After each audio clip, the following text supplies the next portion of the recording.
Thank you very much, EADA Association. To whom it may concern, the Executive Director of EADA Association and the team wish to inform the general public that the team will be uploading a series of step-by-step practice reading Arabic for beginners on the 20th December 2022. This series will continue to be uploaded in the subsequent weeks. As a beginner, you should not miss this series. Subscribe now. Aims and objective of this series.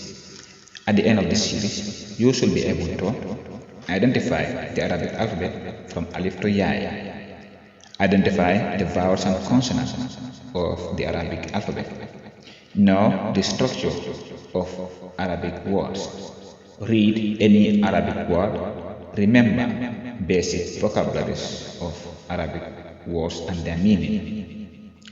We also look forward to uploading a series of Arabic language and grammar for the beginners and a series of step-by-step practice reading the Qur'an. Subscribe to be the first to receive notifications anytime you upload a video. Best wishes, Executive Director.